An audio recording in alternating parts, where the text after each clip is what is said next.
તારીખ આજે કઈ દે ભાઈ? તારીખ આજે 29 સપ્ટેમ્બર 2024 રવિવારના અનુક્રમમાં આપણે આ શ્રીમદ ભાગવદ્ ગીતા ભાષ્યમ જે ગોપાળન સ્વામીનું છે તે જોઈ રહ્યા છે. ગયા રવિવારે આપણે દરેક અધ્યાયમાં ભગવાને શું શું કહ્યું છે એ શરૂઆત કરેલી, બરાબર. ત્રીજા અધ્યાય પર આપણે પહોંચ્યા હતા કે ભાઈ ત્રીજા અધ્યાયમાં મુખ્યત્વે શ્રી ચર્ચા આવે છે. તો જ્ઞાનયોગ, કર્મયોગ અનુસાર અનાસક્ત ભાવે નિયત કર્મ કરવાની શ્રેષ્ઠતા બતાવેલી છે, એ આપણે જોયેલું.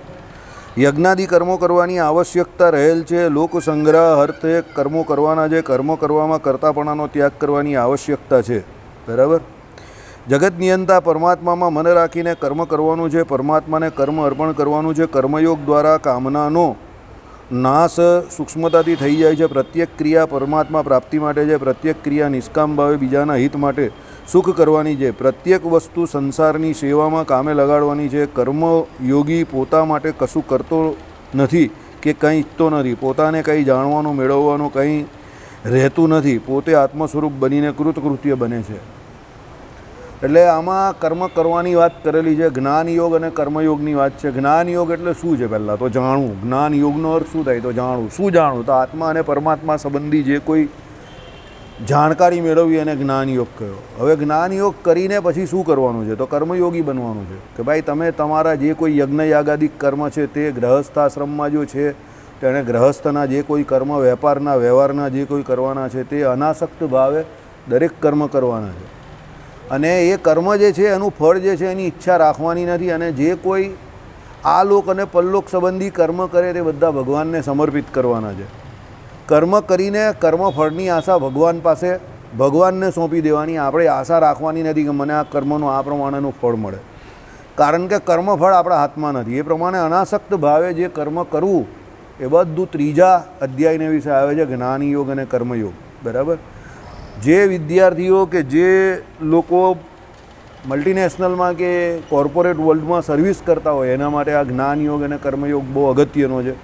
કારણ કે વર્કલોડ જે કંઈ કહે તે એ લોકોને વધી જતો હોય, બરાબર, પ્રેશરમાં બહુ રહેતા હોય, તો ત્યારે આ જ્ઞાનયોગ અને કર્મયોગ જો એને એ સિદ્ધાંત ખબર હોય તો એ અનાસક્ત ભાવે એનું કર્મ કરી શકે છે.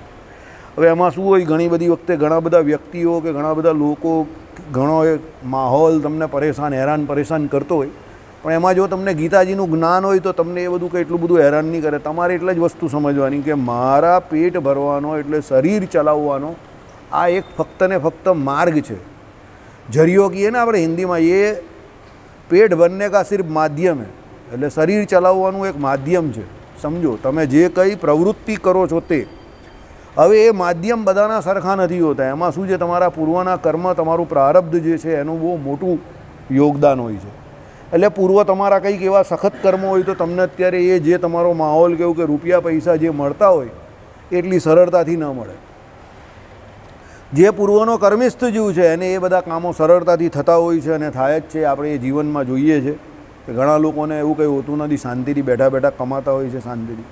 એની પર કંઈ ઈર્ષ્યા કરવાની જરૂર નથી. એ પૂર્વે સુકૃત સારી હતા એટલે સુકૃત કરતા આવેલા છે. અત્યારે પણ સુકૃત કરશે તો એને એના પછીના જ ગમે ત્યારે એનો ફાયદો થવાનો જ છે. કારણ છે કર્મનો સિદ્ધાંત એવો છે કે આજે તમે જે બીજ વાવો છો એ બીજ જ્યારે એની પરિપાક અવસ્થામાં શું થશે, પહોંચી જશે, ત્યારે એ બીજ ઉપર જે કંઈ ફળ લાગેલા હશે ત્યારે તમને એની પ્રાપ્તિ થશે. એટલે તમે એમ કહો કે ભાઈ હું અત્યારે કોઈનું બગાડતો નથી, સારું જ કરું છું, તો પણ મને એના બદલામાં કંઈ સારું ફળ મળતું કેમ નથી? પણ હવે એ ભાઈ તું અત્યારે આવે છે તો ભવિષ્યમાં મળશે, એના માટે તારે હોપફુલ પોઝિટિવ રહેવું પડે. પણ તે પૂર્વે જે કંઈ કરેલું છે એના ફળરૂપે તારે અત્યારે તો ભોગવવું પડશે, સમજો. એટલે ક્રિયમાણ જે છે આપણું કે પ્રેઝન્ટ જે છે, વર્તમાન જે છે એને સુધારવાની બહુ જરૂર છે અને પોઝિટિવ રહેવાની બહુ જરૂર છે. કર્મ કરવાનો ત્યાગ ન કરી દેવો. જો કર્મફળ ન મળે કે તમને સારા દિવસ ન લાગતા હોય તમારા, કે તમને કંઈ બહુ પરિણામ કોઈ જગ્યા પર ન મળતું હોય તો શું કરાય, સમજો. કર્મનો ત્યાગ નહીં કરવો. તમે જે કર્યા કરો એ કર્યા કરો, પણ કર્મફળની આશા નહીં રાખો, તો તમે દુઃખી ન થશો. અને તમે એવું માનતા જ નહીં કે તમે અત્યારે જે કંઈ કરો છો એનાથી તમને જે કંઈ અત્યારે પ્રાપ્ત થઈ રહેલું જ તે થાય છે. એ બહુ મોટી તમારા બધાની, જેની કોઈ હશે તેની બહુ મોટી એ મિસઅન્ડરસ્ટેન્ડિંગ હશે. એવું કંઈ છે નહીં કે તમે જે અત્યારે કરો છો એનાથી જ તમને જે કંઈ પ્રાપ્ત થાય છે એ થાય એકચ્યુઅલી થાય. એમાં તમારા પૂર્વના કર્મોનો અને બીજી બધી ઘણી બધી બાબત જે છે તે અંદર ઇન્વોલ્વ હશે, મેટર કરતી હશે. પણ આ ફક્ત તમારો એક કમાવાનું સાધન એટલે જરિયો છે, જેને કારણે તમે એના દ્વારા કમાઈ રહેલા છો. એટલે કોઈ જ્ઞાન દ્વારા કમાતો હોય કે પોતે જે કંઈ નોલેજ જ્ઞાન સંપાદન કરેલું હોય, ભણેલો હોય, એમાંથી એના રૂપિયાની આજીવિકાનું સાધન થાય. દાખલા તરીકે અત્યારે આઈટી સ્ટુડન્ટ, સોફ્ટવેર એન્જિનિયર કે જે કંઈ હોય તે બંને હાર્ડવેરવાળા કે સોફ્ટવેરવાળા બંને વેર જે કોઈ બનાવે છે તે બધા પોતે ભણેલા હોય એ પ્રમાણે જે કામ કરે છે. હવે એ જે ભણેલા છે સમજો એને કારણે એને પ્રાપ્ત થયું એટલે તમને એમ કે એમાં એનું ક્રિયમાણ જ જવાબદાર છે ને? ના, એનું ક્રિયમાણ જવાબદાર છે, આપણે માનીએ છીએ, પણ એમાં એના પૂર્વનું પણ કંઈક એવું હશે પ્રાથમિક કર્મ જેને કારણે અત્યારે એ ગ્રુપ 1માં ગયો અને એ ગ્રુપ 1માં જઈને સર્ટિફિકેટ મળ્યું કે એને ડિગ્રી મળી અને પછી કામ પણ મળે છે. બાકી એવું નથી કે ભાઈ બધા એન્જિનિયર જે છે તે બધા સારું જ કામ કરે છે કે બધાને સારું જ કામ મળે છે. સમજી ગયા? એટલે ઘણું બધું જાણવું જરૂરી છે કે ભાઈ પૂર્વનું પણ છે, અત્યારનું પણ છે, એ બધું ભેગું મળીને તમને ફળ મળે છે. અત્યારનું ક્રિયમાણ તમારે એટલે નહીં છોડવાનું કે ભાઈ પુરુષાર્થ વગર તમારું પ્રારબ્ધ છે ને તે કંઈ કરી નહીં શકતું. અને પ્રારબ્ધના ભરોસે પણ એટલે નથી બેસવાનું કે તમે એકલા પ્રારબ્ધના ભરોસે બેસી રહેશો તો પણ કંઈ થવાનું નથી. એટલે પુરુષાર્થ અને પ્રારબ્ધ બંને જે છે બંનેની જરૂર છે, બરાબર. પણ પુરુષાર્થ અને પ્રારબ્ધ એને મિસમેચ નહીં કરતા. મિસમેચ એટલે શું છે કે ભાઈ મારું પુરુષાર્થ તો બહુ કરું છું પણ પ્રારબ્ધ ચાલતું નથી. પુરુષાર્થ કરીએ રાખો ગમે ત્યારે પ્રારબ્ધ એનું કામ કરશે. અને આજનો પુરુષાર્થ છે તે જ આવતીકાલનું તમારું પ્રારબ્ધ છે. કર્મનો સિદ્ધાંત આ જ છે, બરાબર. એટલે આપણે જે કંઈ કમાઈએ છીએ કે જે કંઈ સુખી છે એમાં આપણા સુકૃત જવાબદાર છે, હોશિયારી જવાબદાર નથી. Mind it. સમજી ગયા? હોશિયારી જવાબદાર હતે તો બધા બહુ હોશિયાર માણસ ભૂખે નહીં મરતે ને નોકરી નહીં કરતા હોય.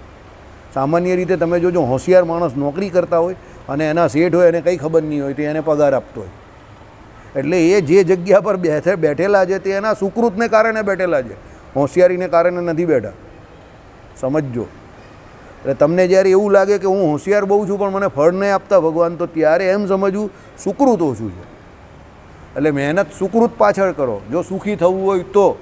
બાકી સીધે સાદો રસ્તો તો એ જ છે કે સુખ મળે કે દુઃખ મળે એને સ્વીકારીને ભગવાનનું ભજન કરો અને આ લોકમાંથી નીકળવાની વાત કરો, એ શ્રેષ્ઠ કામ છે. પણ પછી જો તમને એવી અન્ડરસ્ટેન્ડિંગ હોય કે ના એમ કંઈ નહીં નીકળવું, આમ છે તેમ છે, બરાબર, તો પછી તમારે તમારા હિસાબે જે કહ્યું હોય તો જોઈ લેવાનું. બાકી શ્રેષ્ઠ વસ્તુ તો એ જે ભગવાનની ઈચ્છા, એ મારું પ્રારબ્ધ, હરી ઈચ્છાથી જે કંઈ મળે એ ગ્રહણ કરી લો અને આગળ વધો. બહુ ચિંતા નહીં કરો, ગઈકાલની ચિંતા પણ નહીં કરો. જો ગઈકાલની ચિંતા કેવી હોય કે જે કોઈ ઘટના ઘટી ગઈ એને કારણે તમે દુઃખી થાવ છો, એ ગઈકાલનું તમને દુઃખ છે, એ તમને આજે સુખી નહીં થવા દેતું. આવતીકાલની ચિંતા તમને એવી છે કે આવતીકાલે શું થશે, તો એ તમને આજે સુખી નહીં થવા દેતું. એ બંને ચિંતા ભગવાન પર છોડી દો. આજે તમને ભગવાને જે આપ્યું છે એ કર્મ તમારું આમાં કહ્યું એ પ્રમાણે ઉત્તમ કર્મ કરો, બેસ્ટ તમે તમારું શ્રેષ્ઠ કર્મ કરો, પછી ભગવાન પર છોડી દો. આ જ સુખી થવાનો આ લોકને પરલોકને વિશે શ્રેષ્ઠ રસ્તો છે ભગવાન શ્રી કૃષ્ણ આપેલો, બરાબર. ચાલો, ચોથા અધ્યાયમાં જ્ઞાન કર્મ સંન્યાસ યોગ વિશે ભગવાન બોલ્યા કે આ અવિનાશી યોગ મેં સૂર્યને કહ્યો તો સૂર્યે પોતાના પુત્ર વૈવસ્વત મનુને કહ્યો અને મનુએ પોતાના પુત્ર ઈશ્વાકુને કહ્યો. એટલે ભગવાને એ જ્ઞાનની પરંપરા બતાવી ચોથા અધ્યાયને વિશે કે ભાઈ આ પ્રમાણે આખું એ જ્ઞાન પરંપરા છે. આપણે ત્યાં પરંપરા બતાવવાનો અહીંયા એટલો જ મતલબ છે કે આપણે ત્યાં પરંપરાગત જ્ઞાન જે છે એની વેલ્યુ છે, એને જ લોકો માને છે. એટલે એ પરંપરાગત જ્ઞાન પણ શાસ્ત્રમાંથી પ્રાપ્ત થયું હોય અને એ પ્રતિષ્ઠિત વ્યક્તિઓ એ પ્રમાણે એની રજૂઆત કરી હોય. શાસ્ત્રમાંથી હોય જ પણ એની રજૂઆત કરનારા પણ પ્રતિષ્ઠિત વ્યક્તિ હોય. એટલે એનું પ્રકાશન કરવાવાળા કે એનું જે પ્રમાણે એને શાસ્ત્રોમાં હોય એ પ્રમાણે એનું વર્ણન કરનારા, બરાબર. એટલે એને એક્સપ્લેનેશન કરનારા વ્યક્તિઓ જે છે તે શાસ્ત્રમાં માનનારા હોય. શાસ્ત્રોક્ત વિચારોને જ આપણે ત્યાં માન્યતા આપવામાં આવેલી છે, શાસ્ત્રો યોનિત્વાદ, બરાબર. તર્કા પ્રતિષ્ઠાના. એટલે તર્ક જે છે એના દ્વારા પરમાત્માની પ્રાપ્તિ પણ નહીં થતી, તર્ક દ્વારા કંઈ સિદ્ધ નહીં થતું. કારણ કે તર્ક એવી વસ્તુ છે કે તુંડે તુંડે મતી ભિન્ને. આ ભાઈનો તર્ક બીજો છે, પેલા ભાઈનો તર્ક બીજો છે, આ ભાઈનો તર્ક બીજો છે, આ ભાઈનો તર્ક બીજો છે, આ ભાઈનો તર્ક બીજો છે. આ ભાઈ કહેશે કે શેકતાની સિંગ મને બહુ ભાવે, પેલા ભાઈ કહેશે શેકતાની સિંગ એવી કંઈ ખાવાની વસ્તુ છે કાઢીને ડૂચો બહાર નાખવાનો, તો પછી એના પૈસા હું કામ આપવાના? મહેનત કરવાની ને એના પૈસા જ કેવી રીતે આપવાના? એ અંદર તો જતી નથી તો એના પૈસા કેવી રીતે અપાય? 100-125 રૂપિયા કિલો તમે એ શેકતાની સિંગ લેવ બજારમાંથી અને કાઢીને તો બહાર ફેંકી દેવાની, તો પછી એના પૈસા કેવી રીતે અપાય? હવે આ ભાઈ કહે કે શરીર માટે બહુ સારી છે, ઘૂંટણાની દુખે એનાથી, એનું જે ઓઇલ હોય તે બહુ સારું, આ છે તે છે, એના બી છે શરીર માટે બહુ સારા, આમ છે તેમ છે. એટલે પેલા ભાઈ તરત કહેશે કે એ તો શરીરમાં જાય તો સારી ને, શરીરમાં તો જતી નથી, શરીરમાં તો એની પેલી કડી જ જાય છે.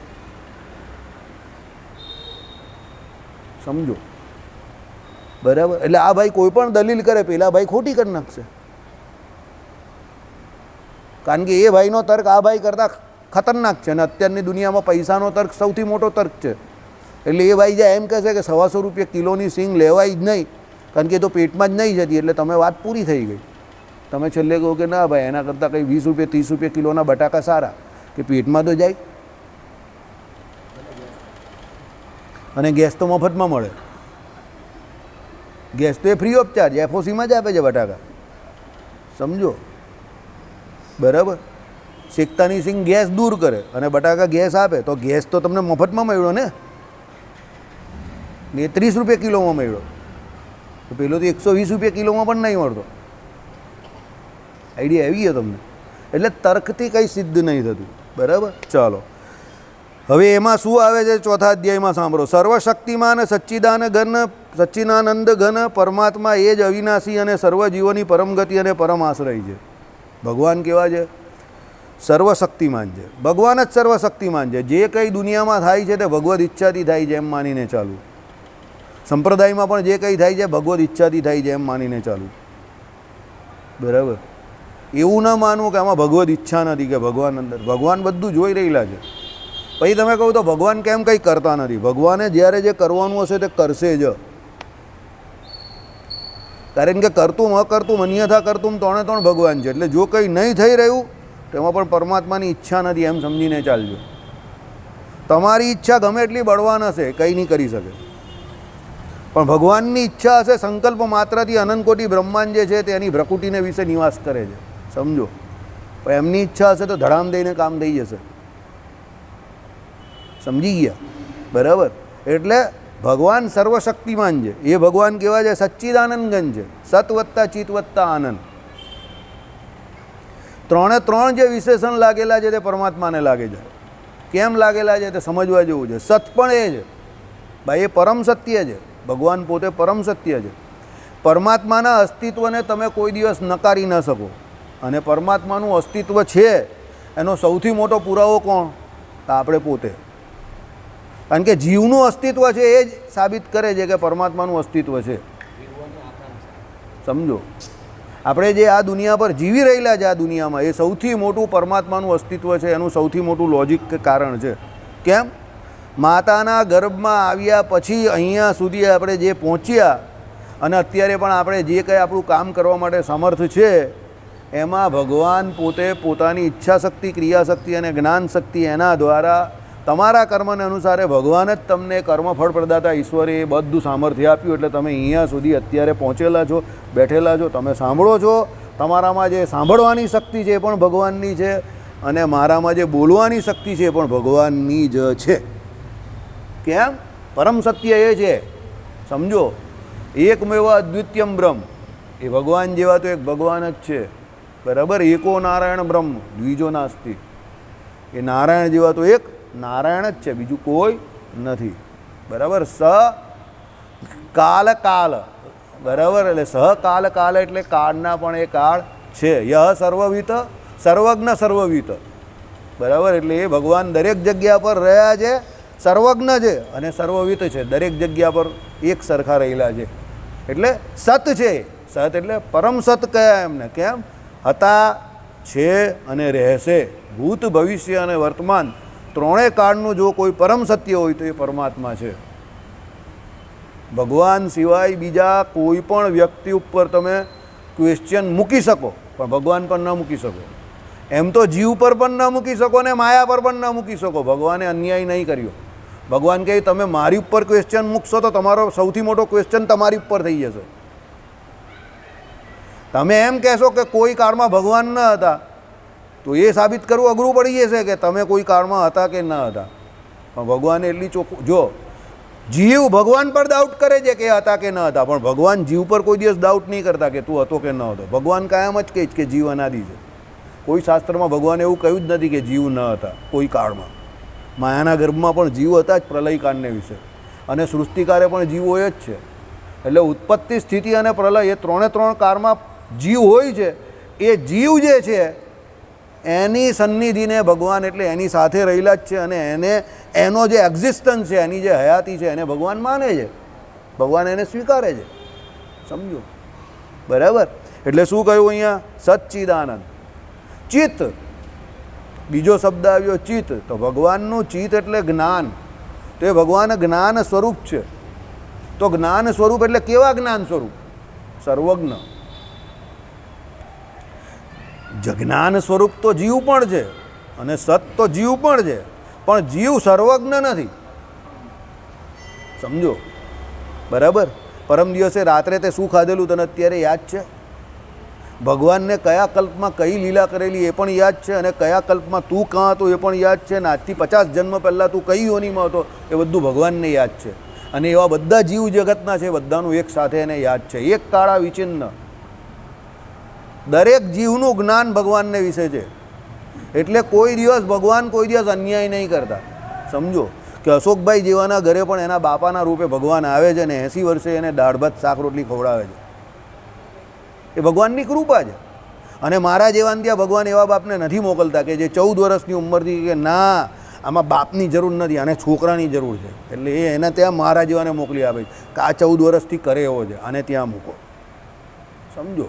એટલે ભગવાનને એ ખબર છે કે કોને કાં મૂકવાનો. વિજયભાઈ કહીને માથું જોઈને જ ભગવાન મૂકે બહાર. આઈડિયા આવી ગયો? ભગવાનને ખબર છે કે આ 6 બોલમાંથી 4 યોર્કર નાખી શકશે. આઈડિયા આવી ગયો? એટલે ભગવાન છેલ્લી ઓર એની પાસે નખાવે. સમજી ગયા? એટલે તમને જે ભગવાને જેમ આપેલું છે એની કદર કરો. 80 વર્ષે તમારા બાપા જો તમને જમાડતા હોય તો એની કદર કરો. સમજો બરાબર? કારણ કે 80 વર્ષે માણસ પોતાનું નહીં કરી શકતો. તો તમારી ધ્યાન રાખીને તમને જો તમારા બાપા ખવડાવતો 80 વર્ષે તો સેલ્યુટ છે તમારા પૂર્વના કર્મને અને તમારા બાપાને પણ, કે એ 80 વર્ષે તમારા માટે આટલું ધ્યાન રાખીને કરે છે. બીજો એવો મનીષ છે. બરાબર? એ એના છોકરાઓ માટે કરે છે. સમજો?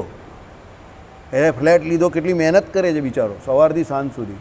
તો એ કરે છે, તો એના છોકરાઓએ, એના કેસમાં એના છોકરાઓએ એનો પાર માનવો જોઈએ કે એ કરે છે એના માટે. સમજો બરાબર? હવે આ બધું ભગવાનને ખબર છે કે કોણ કોના માટે કેટલું કેવી રીતે કરે છે. એટલે ભગવાન આ પ્રમાણે કાંકરે માકડા ભેરવ્યા કરે કે આ કાંકરા જોડે આમ આંકડું, આ કાંકરા જોડે આમ આંકડું, આ કાંકરા જોડે આમ આંકડું. એ મજા લેવા કરે બેઠા બેઠા, અંદર બેઠા બેઠા. બાપને દીકરો બનાવી દે, દીકરાને બાપ બનાવી દે, બાને આ બનાવી દે, પેલાને પેલું બનાવી દે. સમજો? બધાને બધું બરાબર. એટલે એ તમને ઓળખતા ઓળખતા ઓળખતા ઓળખતા પેલો કહીને જીવનને ઓળખતા આખી જિંદગી નીકળી જાય છે, તો પણ જીવન ઓળખી નહીં શકાતું. જીવન નહીં ઓળખી શકાતું, જીવનમાં રહેલા વ્યક્તિ કાથી ઓળખી શકાય? તમે જેને જેવા સમજતા હોય એને સમજતા સમજતા તમારી આખી જિંદગી નીકળી જાય. બરાબર? એક પિક્ચરના ડાયલોગ જેવું છે, બાપ અને દીકરા. છેલ્લે પેલો છોકરો એના બાપના હાથમાં મરતો હતો ત્યારે પેલો ડેડી આઈ લવ યુ, તે કહે કે આઈ લવ યુ. तो पेलो कि मुझे ये पता क्यों नहीं चला? थे कि तूने जानने की कोशिश ही नहीं की. तो वैसे दुनिया का हर बाप अपने बेटे को चाहता है, मैं भी तुमको चाहता हूँ, अभी भी चाहता हूँ, और तू मर रहा है तो मुझे बहुत दुख हो रहा है, पर तू समझने की कोशिश ही नहीं की तूने. I also love you. समझो? એટલે આપણી અનગઢતા કે આપણું અજ્ઞાન જે છે તે આપણે આપણા થકી દૂર લઈ જાય. જે લોકો આપણા છે એના થકી દૂર લઈ જાય. કેમ લઈ જાય? આપણે જે વ્યક્તિઓ આપણા માટે જે કંઈ કરે છે એ નહીં જોતા, પણ જે નહીં કરે છે એ જોઈ છે. તમારા ઘરમાં તમારા જે કોઈ બહેનો સેવા માટે જે કંઈ કામ આપે છે, કે દૂધ ગરમ કરે છે, કે સમજો કે કંઈ ચેવડો બનાવે છે, જે કંઈ કરે છે, તો એ ગુણ છે એમને તો તમારે લેવો જોઈએ કે એ સત્સંગી છે, કે સત્સંગીઓનું કે ભગવાનનું એમને મહાત્મય છે તો એ કરે છે. જેટલાના ઘરે કરે છે એટલાના ઘરે. બાકી આ જમાનામાં કોઈ કોઈના માટે 10 રૂપિયાનો પણ ઘસારો ખાલી વેઠવા તૈયાર નથી. કોઈ વેઠવા તૈયાર છે સંજય? કોઈ વેઠવા તૈયાર નથી. એ તો હરિભગત હોય, ભગવાને કહ્યું પ્રમાણે એને હરિભગતનું મહાત્મય હોય તો એ એના ઘરનો ગેસ પણ બારે, બહેનો એ લોકો માટે પેલી પાપડી પણ છોલે, તુવેર પણ છોલે, વટાણા પણ છોલે અને મોટા મોટા ઉત્સવ સમયમાં હરિભક્તો જમે. કેમ? એને ભગવાનનું ને ભગવાનના ભક્તનું મહાત્મય છે.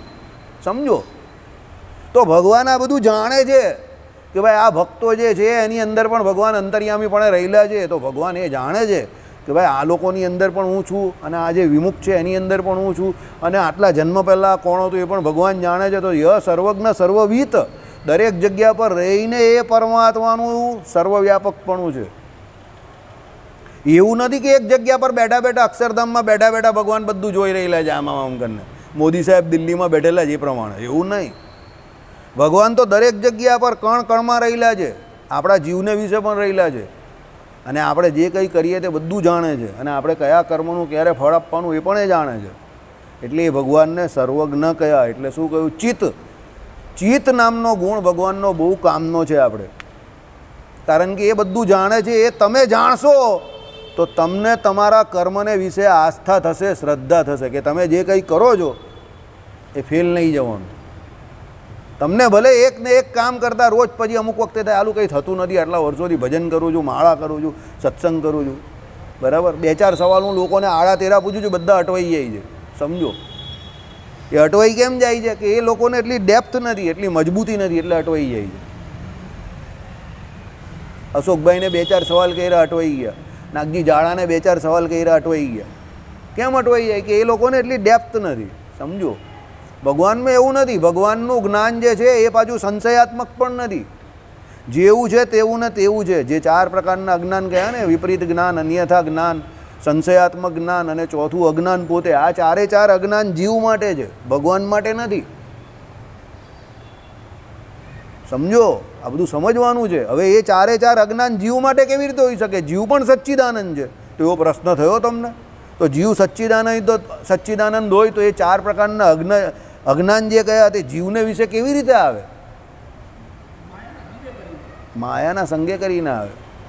માયાના સંગે કરીને જ ખબર પડે. અજ્ઞાન જે છે એ અજ્ઞાન એના જીવ ઉપર હાવી થઈ જાય. બરાબર? કેમ? એ માયા જે છે એના અધિપતિ પરમાત્મા છે. એટલે પરમાત્મા જે છે એ જીવ જે છે એના કરતાં બહુ અતિશય સામર્થ્યવાન છે દરેક રીતે. અને માયા ભગવાનની શક્તિ છે. ભગવાન માટે યોગ માયા છે. એટલે ભગવાન માયાથી કોઈ દિવસ લેપાતા નથી. યત્ર ત્રિસર્ગો મૃષા. પણ માયા જે છે તે આપણે વારે વારે ચીટ કરી નાખે છે. સમજો, એટલે આપણે જે સારા છે તેનું સારાપણું નહીં જોઈ શકતા અને ખરાબ છે એનું ખરાબપણું નહીં દેખાતું. કેમ નહીં દેખાતું? પેલો ખરાબ છે તે મીઠું બોલીને આપણી પાસે માયા લઈને આવે છે, એટલે આપણે એવો સારો લાગે છે. પણ પેલો સારો છે તે કડવું બોલે છે, એટલે આપણે ગમતો નથી. એટલે જે જેવો છે તે દેખાતો નથી. કેમ? પેલું ચિત્ત નામનું, જ્ઞાન નામનું જે આપણું અંગ જે છે ને એ માયાથી લેપાયેલું છે. એટલે આપણે સચ્ચિદાનંદ છે પણ સર્વજ્ઞ નથી. જ્ઞાન છે આપણામાં પણ સર્વજ્ઞ નથી. અક્ષરધામનો મુક્ત થઈ જાય કોઈ જીવ તો પછી એ પણ સર્વજ્ઞતાને પામી જાય. એનું ધર્મબુદ્ધ જ્ઞાન જે છે તે વિસ્તારને પામી જાય. ભગવાન તો ધર્મી તરીકે જ પોતે સચ્ચિદાનંદ છે. ધર્મી પોતે જ સચ્ચિદાનંદ, સર્વવ્યાપક. સમજો, મુક્ત જે છે જીવ જે છે એનો તો ધર્મ જે છે તે સર્વજ્ઞતાને પામે, કે એનું ધર્મબુદ્ધ જ્ઞાન છે તે સર્વજ્ઞતાને પામે. અહીંયા તો પરમાત્મા પોતે જ સર્વજ્ઞ છે, ધર્મી પોતે જ સર્વજ્ઞ છે. એટલે બહુ મોટો ફરક છે. અક્ષરધામનો મુક્ત છે તે એક જગ્યા પર બેઠો બેઠો અનંતકોટી બ્રહ્માંડમાં જે કંઈ ચાલે એ જોઈ શકે, કે આ અનેક દેહ ધારણ કરી શકે ધારવા પૂરતો. પણ એ પરમાત્માની જ્યાં મણવો રહીયાન મહત્વમૈયાન નથી, કે દરેક જગ્યા પર સર્વવ્યાપક રહીને એ ના કરી શકે એ કામ. કારણ કે સ્વરૂપે કરીને અણુ પરિમાણ છે, એના ધર્મે કરીને એની વ્યાપકતા ખરી. ત્યારે પરમાત્માનો તો મૂળ સ્વરૂપ જે છે એ જ સર્વવ્યાપક છે. એટલે એ તો બધે એક સરખા રહેલા છે. એવી કોઈ જગ્યા નથી કે જ્યાં ભગવાન નાના મોટા ઓછા વધતા પ્રમાણમાં રહ્યા હોય. બધે એક સરખા જ રહેલા છે. પાત્રની તારતમ્યતાને પ્રમાણે ભગવાન ત્યાં પ્રકાશ કેટલા થાય છે, પાત્રની તારતમ્યતા. બાકી જેને સમાધિ થાય છે એ પણ આપણા જેવો જીવ છે, અને જે નરકમાં જાય છે એ પણ જીવ છે. તો કેમ પેલો નરકમાં કેમ ગયો અને પેલા ભગવાને સમાધિ કરીને પેલાને પોતાના દર્શન કેમ આપ્યા? જીવ તો બંને છે. God is common to all. પણ પેલા એ ભગવાન માટે, ભગવાનની પ્રાપ્તિ માટે પ્રયત્ન કરેલો છે. એટલે જીવ તો એકના એક જ છે, બધા અણુ પરિમાણ જ છે, પણ પેલાએ પ્રયત્ન કરેલો છે એટલે એને એ પ્રમાણે ભગવાન ફળ આપે છે. બરાબર ને? પેલો ભગવાનથી આડો ચાલે છે, વિરુદ્ધ ચાલે છે, એટલે એને ભગવાન એ પ્રમાણે ફળ આપે છે. બરાબર? એટલે અહીંયા કહ્યું એ પ્રમાણે કે સચ્ચિત અને આનંદ, આ ચિત્ત અને ત્રીજું આનંદ. તો ભગવાન આનંદ સ્વરૂપ છે, સમજો. આનંદ સ્વરૂપનો અર્થ શું થયો? તો કાલે આપણે જો બોર્ડ ઉપર લખેલું છે, વાંચ્યું નહીં તમે કોઈએ? અશોકભાઈ વાંચ્યું તમે? શું કહ્યું? ભગવાન આનંદમય છે એવું કહ્યું. કેમ આનંદમય છે એવું કેમ કહ્યું? પછી બીજું શું એની આગળ કેવી રીતે કહ્યું? ચાલો, ઉપાય અને ઉપેય સમજો, બંને આનંદમય છે. ઉપેય કોણ છે? પરમાત્મા પોતે. અને એને ભજવાનો ઉપાય એટલે ભગવાનનું નામ સ્મરણ તમે જે કરો તે સાધન, તે બધા ઉપાયો કહેવાય.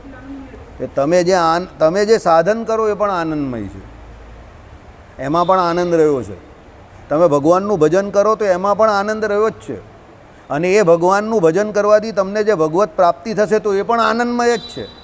માયામાં એવું નથી. માયા તમને મળે, એનું ફળ મળે, પછી આનંદ તમને, ખુશી તમને પછી મળે છે. એ પણ સુખાભાસ છે, સુખ નથી, સુખનો આભાસ છે. પણ જ્યારે તમે વહીતરું કરો ત્યારે તમને આનંદ નહીં આવે. ભણતા હતા ત્યારે કેવું લાગતું હતું? રાત્રે જાગવાનો કંટાળો કેટલો આવે છે, થાક લાગે જ ને, કંટાળો આવે જ ને. એમ થાય ને કે પરીક્ષા જલ્દી પૂરી થાય તો સારું. કેમ? માયા આનંદમય નથી, માયા દુઃખરૂપ છે. માયાના ફળ આપણે અજ્ઞાને કરીને આનંદમય લાગે છે, એના ફળ પણ આનંદમય નથી. શરીરના પાલન પોષણ માટે આપણે રૂપિયા પૈસાની જરૂર છે, એ ફક્ત પૂરું કરવા માટે આ વહીતરું આપણે કરીએ છીએ, એટલે એ આનંદમય લાગે છે.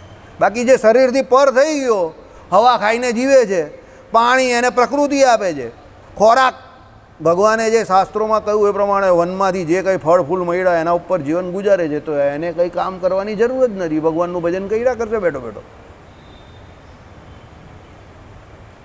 એને કપડાં પહેરવાની જરૂર નથી, કોપીને તેને મળી જાય ગમે ત્યાંથી, સમજો.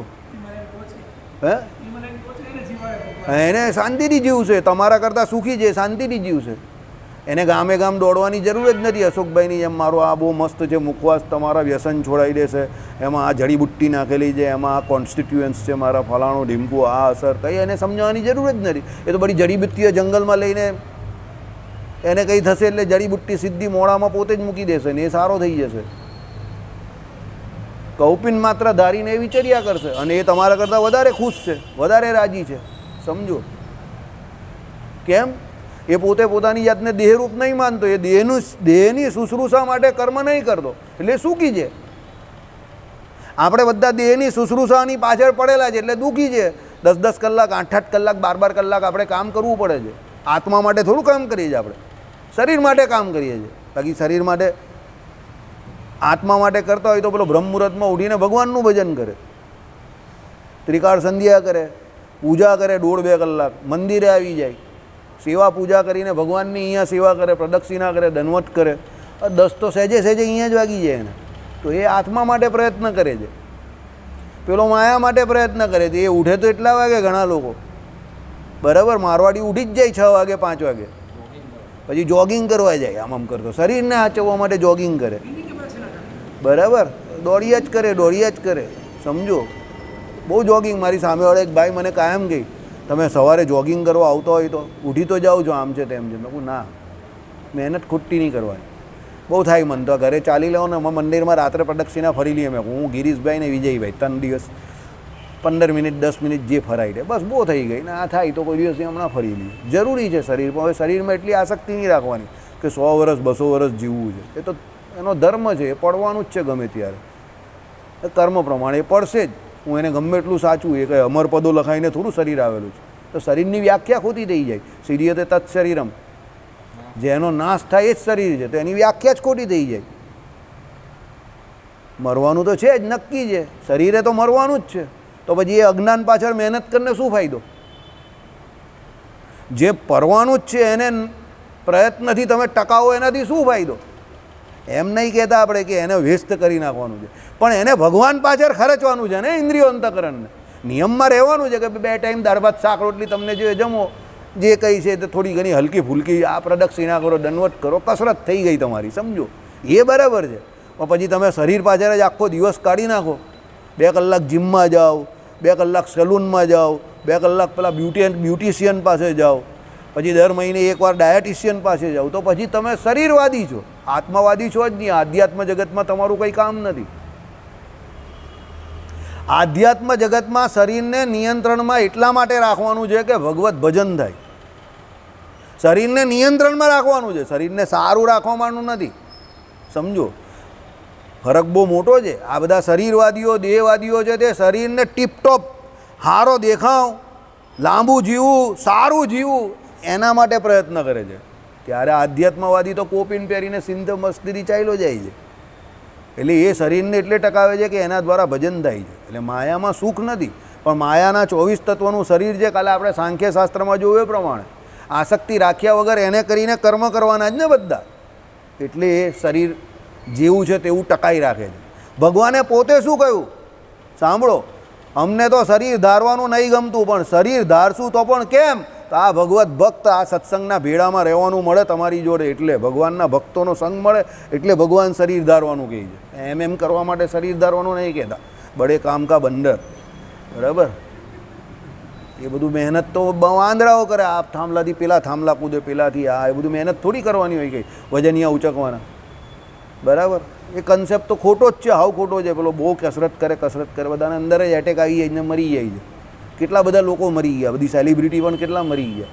હું તો વર્ષોથી ના પાડતો હતો કે લોખંડ આટે મગજમારી થાય નહીં, કારણ કે એ લોખંડની બધી વસ્તુ બનેલી છે. તમે થોડા લોખંડના છો, સમજો ને. એ નેચરલ નથી, યાદ રાખો. જીમમાં જવું નેચરલ નથી. આ લોકો ખેતીમાં કામ કરતા હતા, કોઈ એટેકથી મરતું હતું ત્યારે. બહેનો આપણે ત્યાં પહેલાં પેલી દાળ વાતતી હતી નિશનની ઉપર, યાદ છે ને તમને? આપણે તો અડદની દાળના વડા બનાવવાનો હોય. આ આપણે આ શું કહેવાય, હવે આવવાની ને આ હનુમાન જય નારે કાળી ચૌદસ, તો એ પેલા બેનો 2 દિવસ પહેલાં આમ ઘસે, સમજો. કોઈને હા પેલું ફેરવતા હતા ઘંટી, આમ દાળ વાટતા હતા, બરાબર છે? આખું ઘર સાફ કરતા હતા, બરાબર છે? બેનો થાકી જાય તો પછી માણસ પાસે પણ, કુટુંબ મોટું હોય તો માણસે પણ વાટવું પડે. તો ત્યારે કોઈને એટેક આવતો હતો? અરે પરસેવો જેટલો જરી જાય બધો, હું એટેક આવે? અત્યારે તો પેલો ગોળ ગોળ ગોળ ગોળ ગોળ ગોળ ગોળ ગોળ ગોળ ગોળ ગોળ ગોળ લે, તો પછી શરીર જ ચલાવવાનું, મશીન ચાલે તો પછી, બરાબર? તો પછી એવું જ થાય ને, બરાબર? એટલે જીમમાં જવાની પહેલાં જરૂર નહીં પડતી હતી. હવે ખોટા જીમમાં જાય, પછી ત્યાં એટેક આવે. પેલા પુનિતને એટેક આવી ગયો, રાજુ શ્રીવાસ્તવને આવી ગયો. એ તો જીવતો પાછો આવેલો, એટેક આવેલો, હોસ્પિટલ ગયો, પાછો આવ્યો, પછી પાછો જીમમાં જવાનો થઈ ગયો. એને થયું કે અહીંયા જ મરવું જ મારે. તો એ બધી મહેનત કરવાની આપણે એકચ્યુઅલી જરૂર જ નથી, સમજો. અમારા અનિલભાઈને પૂછી લેવાનું, અનિલભાઈ જીમમાં જવું છે, 5000 રૂપિયા ભરી લેવા. એટલે અનિલભાઈ પહેલાં 2 લાંબી તમને સુરતી આપે, અને પછી કહે કે એ બુદ્ધિ વગરના લોકો ત્યાં જાય, સમજો. એ કહે કે એટલા મને આપી દેજે. કેમ? એ અનનેચરલ છે. એ જે ઇંગ્લિશ કસરત છે તે બધી અનનેચરલ છે, એ કુદરતી નથી. કુદરતી કસરત આપણી જે જૂની હતી તે બધી, હનુમાનજીના આપણે પેલા અખાડામાં જઈને પેલા લોકો બધા આમ પેલતા હતા ને, એ કુદરતી કસરત બધી. આ બધી અનનેચરલ કસરત. કારણ કે એ લોકોને હકીકતમાં આટલા વર્ષો થઈ ગયા જીમને, એ લોકોને ખબર જ નથી કે બધાના બોડી માટે કસરત કેટલી આવે, અલગ અલગ પ્રકારની, અલગ અલગ. કોઈને કંઈ ખબર નથી. બધા જીમ ટ્રેનર બધા ગોળી ખાઈને અને પ્રોટીનના ડબ્બા પીને બનેલા છે. હે હા, પેલો વિમલ છે તે આ લોકોનો છે ને, વિમલ તે બધા પ્રોટીનના ડબ્બા જોડે એ લોકોનું સેટિંગ હોય, પ્રોટીનની કંપનીવાળા જોડે બધાને ડબ્બા પકડાવ્યા કરે. અને પેલો રોજ પેલા આમ અરીસા સામે જોઈને આમ કરીને દેહાભિમાન કરે, આમ કરશે તેમ કરશે, બરાબર? અરીસા તોડશે બેઠો બેઠો. એ આપણું કામ જ નહીં, સમજો. એ જે કરે એ દેહાભિમાની લોકોનું કામ છે. આપણે શરીરને સારું રાખવું છે. મંદિર આવી જાઓ સવારે વહેલા ઉઠીને, વરાછા રોડ રહેતા હોય તો ચાલતા આવો, મસ્ત ઓક્સિજન લેવો. 6 વાગ્યાનો ઓક્સિજન જે કોઈ વ્યક્તિ લે એને આખી જિંદગી ઓક્સિજનના બાટલાની જરૂર નહીં પડે. આ કહેવત છે. કારણ કે સવારે ઓક્સિજન એકદમ ખુલ્લો મળતો હોય, ફ્રેશ, પહેલો માલ. પછી રામદેવના ચેલા બધા ઉઠી જાય, પછી ઓક્સિજન ચાલ્યો જાય. કારણ કે એ લોકો બધો લઈ સમજો. એટલે રામદેવના ચેલા ઉઠે પહેલાં ઉઠી જાઓ અને ઓક્સિજન તમે લઈ લો. કારણ કે રામદેવના ચેલા બધા તમારી જોડે હરીફાઈમાં જ છે, સમજો. એ મફતમાં એ લોકો સિલિન્ડર લઈને જ ફરે છે બધા, સમજી ગયા? બાબા રામદેવ કાંકાથી ગેસ છોડે એ લોકો સવાર સવારમાં. આઈડિયા આવી ગયો. એટલે શરીરને યોગી કોને કયો? શરીરને જીતે છે, એની જોડે ઇન્દ્રિયોને જીતે છે, અંતઃકરણને જીતે છે, મનને જીતે છે. પહેલાં આસન આવે, સમજજો. તો આસનમાં શું આવે? શરીરને જીતવાનું. પછી પ્રાણાયામ આવે, તો પ્રાણાયામમાં શું આવે? અંતઃકરણને જીતવાનું, મનને જીતવાનું. યોગી બનો, સમજો. બરાબર. આ ગીતાજીમાં આ જ આવશે બધું કે પરમ યોગી મને જ પામે છે. ગીતાજી વન્ડરફુલ ગ્રંથ. વન્ડરફુલ એટલે વન્ડરફુલ, એમ એકદમ જોરદાર ગ્રંથ. આમાં બધું જ આવે. મનમોહન દેસાઈની પિક્ચર છે આધ્યાત્મિક જગતની. બરાબર. નાના હોય ત્યારે જુદા પડે, રારા કૂટ આવે, બાપા મરી જાય, બા ચાલી જાય, બધું દુઃખ આવે. હીરો મોટો થાય, હોટલમાં જાય, બરાબર, માર ખાય, બરાબર, ડાન્સ બાન્સ કરે, ટ્રેજડી આવે, કોમેડી આવે, ફાઇટિંગ આવે, બધું જ આવે અંદર. ગાયન આવે ને છેલ્લે બધા ભાઈઓ ભેગા થાય, ગાયન ગાય, એકબીજાને ઓળખે નહીં, પછી પાછા ઓળખે. યાદો કી બારાત. સમજા? મનમોહન દેસાઈ જેવું પિક્ચર એકદમ. એટલે ગીતાજી મનમોહન દેસાઈની ફિલ્મ છે. આમાં બધું જ આવે તમને, કોઈ વસ્તુ બાકી નહીં. સમજી જાઓ.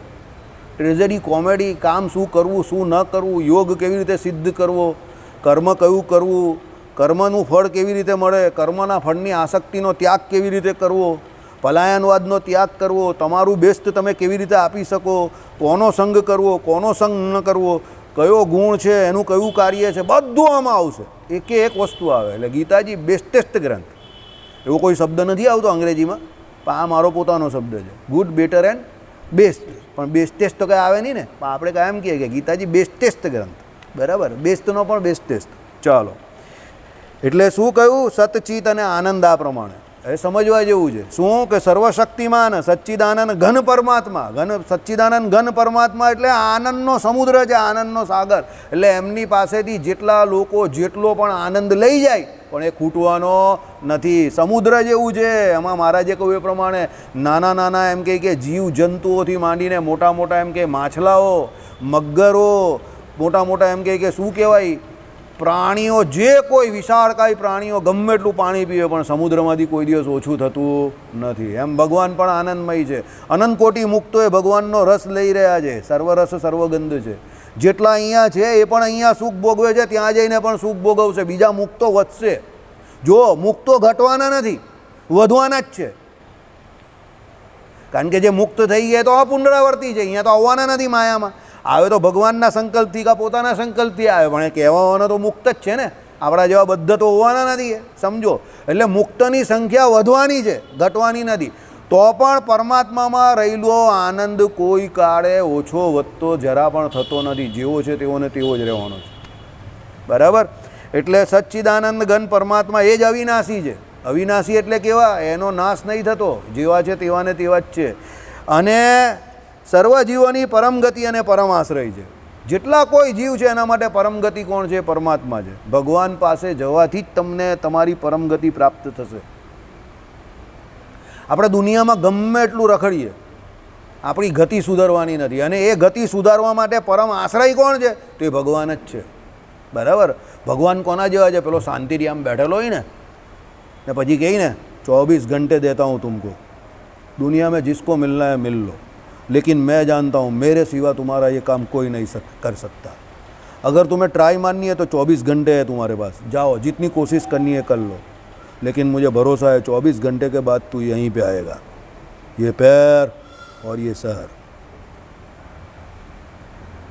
મોસ્ટ પાવરફુલ પર્સન હોય અને બેઠેલો હોય ને પછી પેલો બિચારો દોડે 24 કલાક, મિનિસ્ટર પાસે જાય, એના દોસ્ત પાસે જાય, પેલા પાસે જાય, આની પાસે જાય, બધા નામ સાંભળે એટલે શું કહે, હા સોરી હે યાર આમાં કંઈ થાય એવું નથી.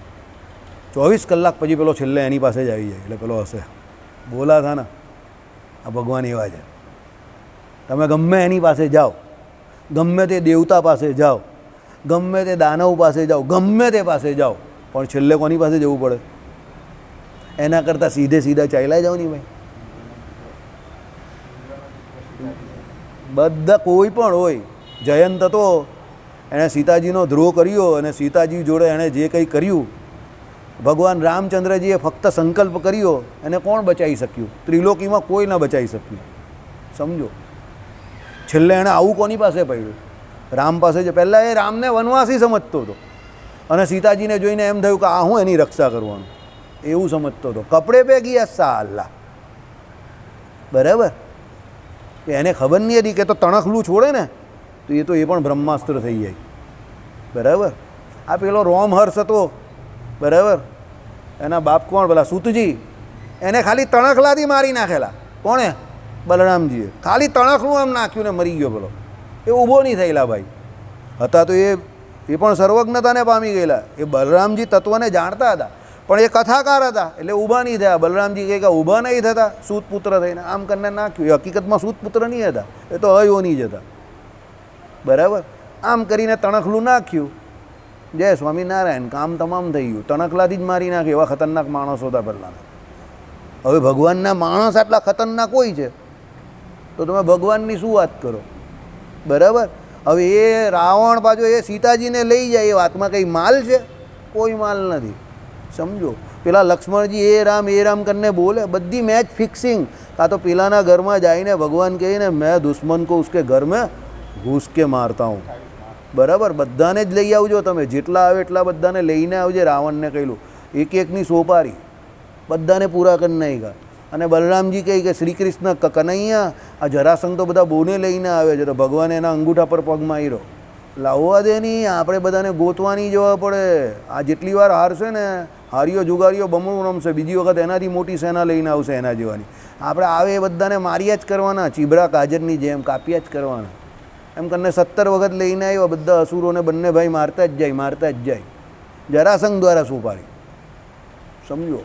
એટલે જરાસંઘ એકચ્યુઅલી પેલા લોકનો માણસ નહીં હતો, ભગવાનનો માણસ હતો. એ ભગવાનનું કામ કરતો હતો, એટલે પેલા લોકને લઈ આવતો હતો ભગવાન પાસે, અને ભગવાન મારતા હતા, સમજી ગયા. એટલે ઘણી વખત ઘણા બુદ્ધિશાળી લોકો એનો વિરોધ કરાવીને એનું કામ કરાવી નાખે, પણ તમને ખબર જ નહીં પડે કે આ તો એનું કામ કરાવી રહેલો છે, અને આ કામ કરાવવામાં આ બહુ એક્સપર્ટ છે. તમને ખબર જ નહીં પડે કે એનું કામ કરાવી રહેલો છે, સમજો. તમને એમ કે એ તમારો માણસ છે, એ તો મારું કહેલું કરે જ, પછી એ કહે કે હું કોઈનો માણસ નથી, તમે બધા મારા માણસ છો. શ્રીપતિમ શ્રીધરમ સર્વદીય વિશ્વરમ ભક્તિધર્માત્મજમ વાસુદેવમ